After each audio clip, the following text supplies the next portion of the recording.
अस्सलाम वालेकुम। उम्मीद है कि आप सब खैरियत से होंगे। मैं अपने YouTube channel get with learn की जानिब से आप सबको खुश आमदीद कहती हूँ। मेरे इस चैनल का मकसद आप सबको कंप्यूटर एजुकेशन से रिलेटेड डिफरेंट स्किल्स प्रोवाइड करना है। अगर आपको मेरे चैनल का मकसद पसंद आए और मेरे चैनल में मौजूद वीडियोस भी आपको अच्छी लगें तो मेरी आप सबसे रिक्वेस्ट है कि आप मेरी वीडियोस को शेयर, वॉच, कमेंट और लाइक करें और मेरे चैनल को सब्सक्राइब करें। साथ ही नोटिफिकेशन के बटन को ऑन करें ताकि आने वाली वीडियोस भी आप आसानी से वॉच कर सकें। हम अपनी आज की वीडियो में MS ऑफिस वर्ड में टेक्स्ट सेक्शन की प्रैक्टिस करेंगे। टेक्स्ट सेक्शन में हम text box, quick parts, word art और ड्रॉप कैप कमांड्स को सीखेंगे। तो सबसे पहले हम टेक्स्ट बॉक्स कमांड की प्रैक्टिस करेंगे। टेक्स्ट बॉक्स कमांड का पर्पस हम पहले समझ लेते हैं कि अगर हम अपनी फ़ाइल में कोई भी इम्पॉर्टेंट कोटेशन ऐड करना चाहते हैं या कोई भी स्पेसिफ़िक टेक्स्ट ब्लॉक्स की सूरत में लगाना चाहते हैं, कोई इम्पॉर्टेंट हेडिंग्स देना चाहते हैं जिनको हम प्रोमिनेंट करवाना चाहते हैं, तो फिर इस मकसद के लिए हम टेक्स्ट बॉक्स को इस्तेमाल करेंगे। क्विक पार्ट्स कमांड को भी सीखेंगे। क्विक पार्ट्स कमांड का पर्पस ये होता है कि अगर आप अपनी फ़ाइल या डॉक्यूमेंट में कुछ प्री फॉर्मेटेड या प्री डिफाइंड टेक्स्ट को ऐड करना चाहते हैं और ये डॉक्यूमेंट प्रॉपर्टीज़ भी हो सकती हैं और आप अपने डॉक्यूमेंट में कहीं पे भी ये प्री फॉर्मेटेड या प्री डिफाइंड टेक्स्ट या फील्ड्स को ऐड कर सकते हैं। आप ख़ुद भी बना सकते हैं ताकि बाद में ज़रूरत पड़ने पे आप इन फील्ड्स को या प्री फॉर्मेटेड टेक्स्ट को बार बार इस्तेमाल कर सकें। वर्ड आर्ट कमांड के बारे में भी सीखेंगे। वर्ड आर्ट का पर्पस होता है कि अगर आप अपनी फ़ाइल में कोई भी स्पेसिफ़िक हेडिंग किसी स्टाइलिश वे में लिखना चाहते हैं, कोई भी आर्टिस्टिक इफ़ेक्ट्स देना चाहते हैं, तो फिर इस मकसद के लिए हम इस कमांड को इस्तेमाल करते हैं। और आखिर में हम ड्रॉप कैप को भी सीखेंगे। ड्रॉप कैप का पर्पस होता है कि अगर हम अपनी फ़ाइल में किसी भी चैप्टर के स्टार्ट में कोई भी उसका कैपिटल लेटर इंसर्ट करना चाहते हैं और ज़रूरी नहीं कि चैप्टर के स्टार्ट में हो, आप पैराग्राफ के स्टार्टिंग लेटर को भी कैपिटल लेटर में चेंज कर सकते हैं। किसी नावल का जो स्टार्टिंग लेटर होता है आप उसको भी लार्ज या कैपिटल लेटर में कन्वर्ट कर सकते हैं ताकि आप ये शो कर सकें कि हमारा वो चैप्टर, हमारा पैराग्राफ या वो हमारा नावल स्टार्ट होने लगा है। तो हम अपनी आज की प्रैक्टिस को स्टार्ट करते हैं। सबसे पहले हम इंसर्ट टैब पे क्लिक करने के बाद टेक्स्ट ग्रुप या सेक्शन में से टेक्स्ट बॉक्स के बटन पे क्लिक करते हैं। जैसे मैं टेक्स्ट बॉक्स के बटन पे क्लिक करती हूँ तो मेरे सामने डिफरेंट स्टाइल्स शो हो रहे हैं। इसमें से आप किसी एक टेक्स्ट बॉक्स को चूज़ कर सकते हैं, जिस तरह का भी टेक्स्ट बॉक्स आप अपनी फ़ाइल में चाहते हैं ताकि आप उसमें कोई भी कोटेशन या इम्पॉर्टेंट टेक्स्ट ऐड कर सकें।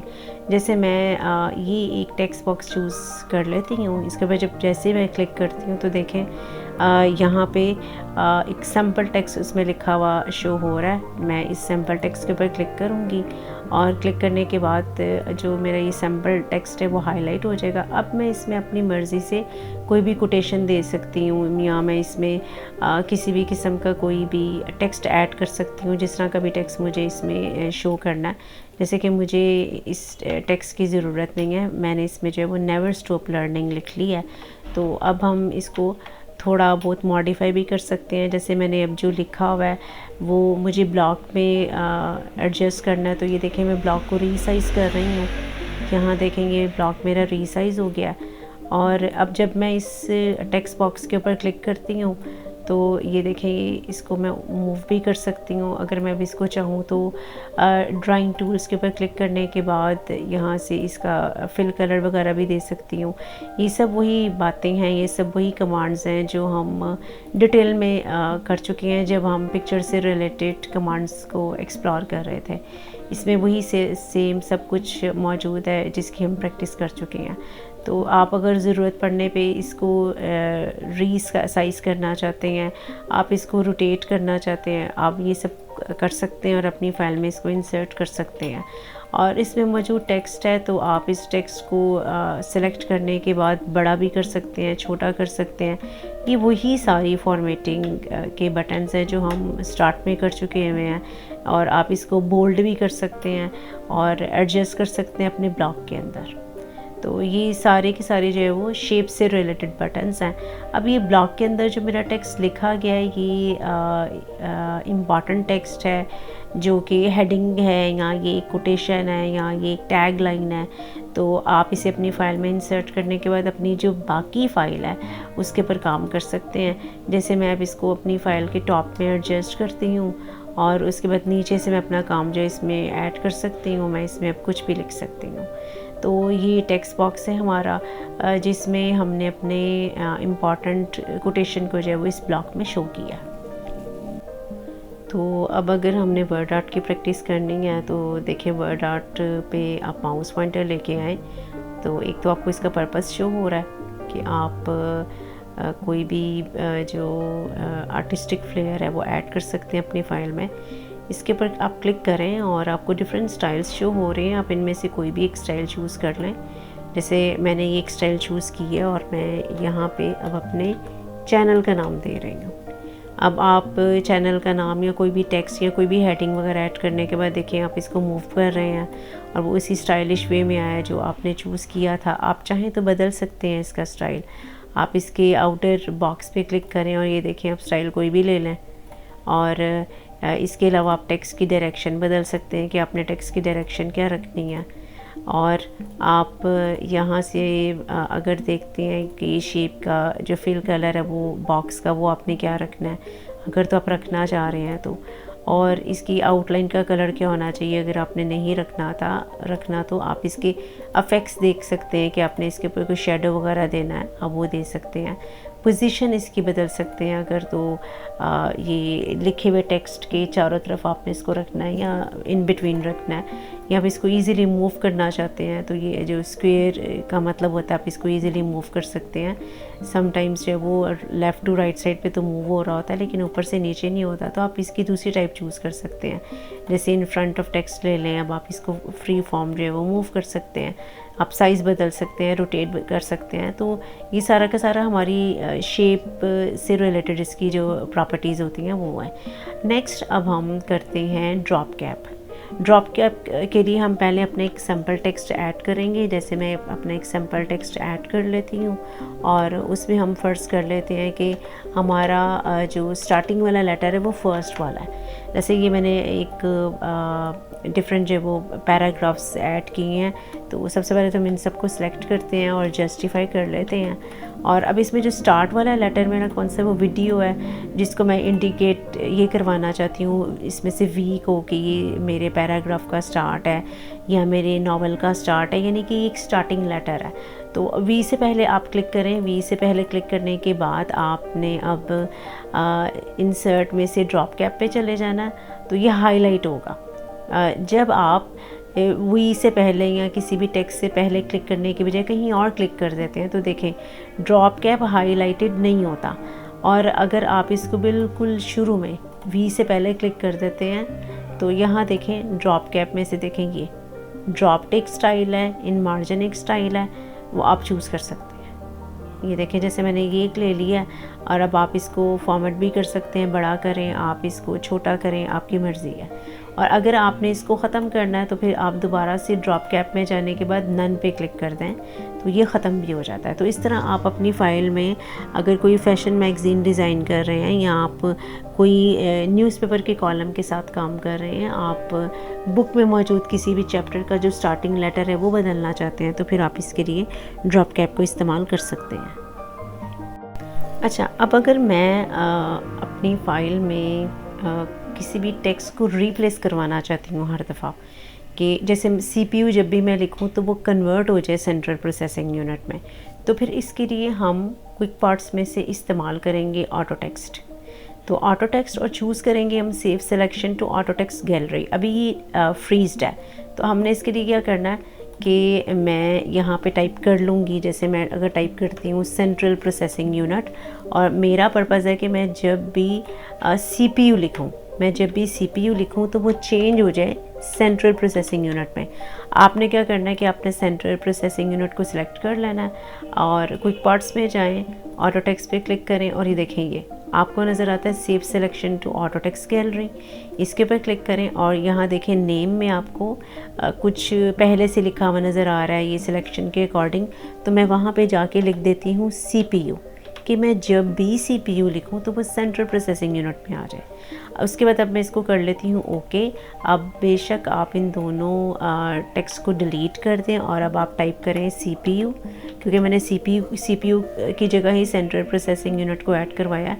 और P और U के सेंटर में क्लिक करने के बाद जैसे ही आप F3 प्रेस करेंगे तो वो सेंट्रल प्रोसेसिंग यूनिट में आ जाएगा। क्या फ़ायदा होगा, आप अपनी फाइल में जब भी शॉर्ट फॉर्म लिखते हैं किसी भी टेक्स्ट की तो वो ऑटोमेटिकली इसको रिप्लेस कर देता है इसकी लॉन्ग वाली फॉर्म में।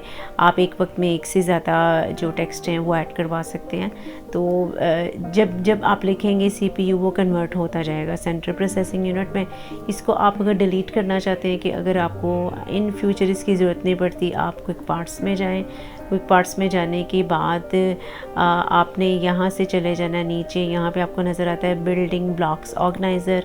इसके ऊपर क्लिक करने के बाद देखिए टॉप पे वो नज़र आ रहा है आपको CPU, जो मैंने अभी आपके सामने टेक्स्ट रिप्लेस करवाया था सेंट्रल प्रोसेसिंग यूनिट से।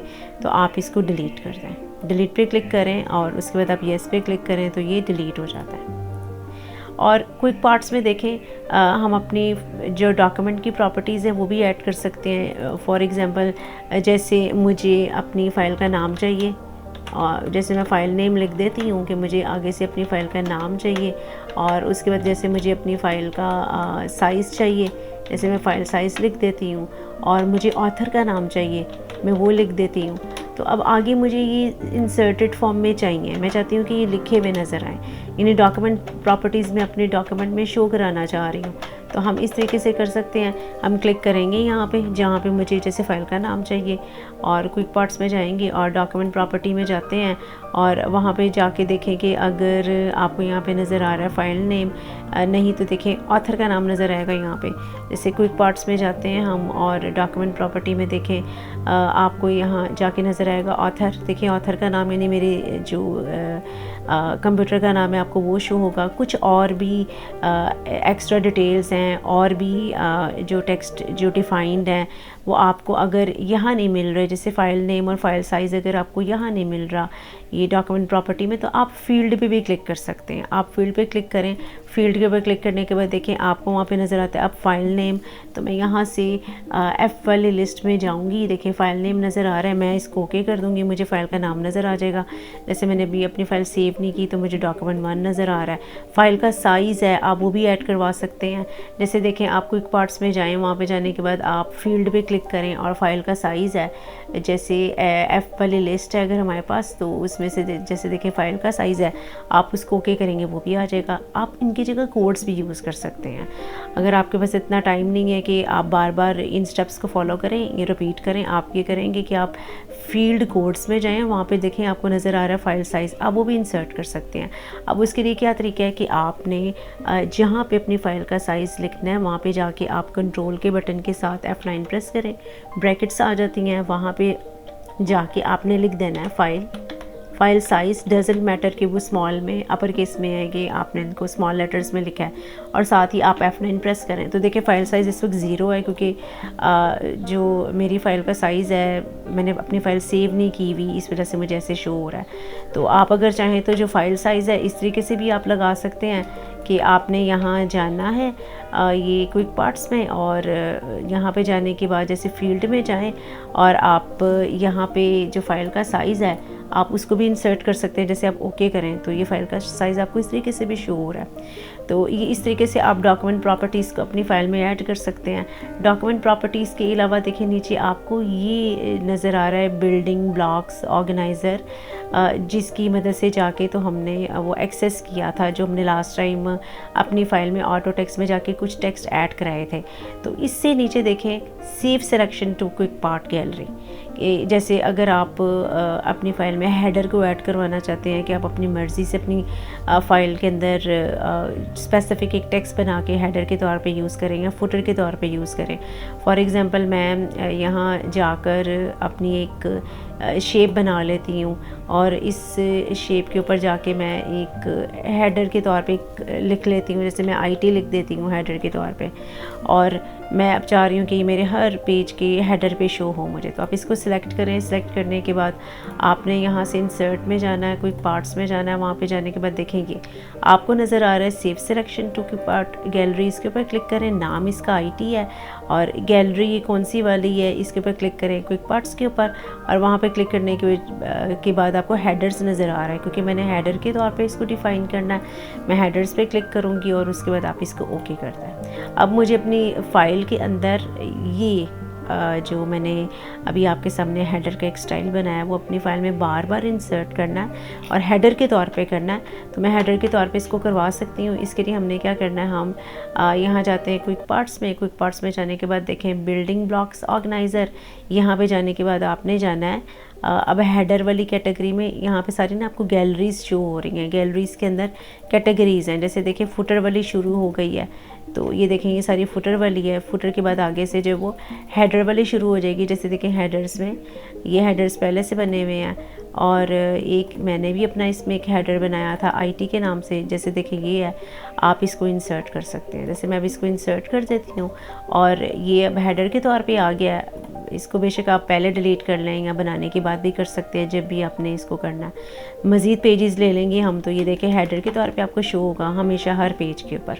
अब आपने अगर ये हेडर के तौर पे बना लिया है और आपने इसको हेडर की ही गैलरी में सेव किया था, तो आप इंसर्ट टैब पे क्लिक करने के बाद यहाँ से क्विक पार्ट्स, और दोबारा जब आप जाते हैं यहाँ से बिल्डिंग ब्लॉक्स ऑर्गेनाइज़र, और वहाँ पे जाने के बाद आपको जो है हेडर वाला जो हेडर की जो गैलरी है वहाँ पे जाके आप इसको डिलीट भी कर सकते हैं। जैसे मैं हेडर की गैलरी में फिर से जाती हूँ और हेडर की गैलरी में जाके जो मैंने अपना हेडर बना के रखा हुआ था IT के नाम से, तो मैं उसको डिलीट भी कर सकती हूँ। जैसे मेरा जो हेडर है यहाँ पे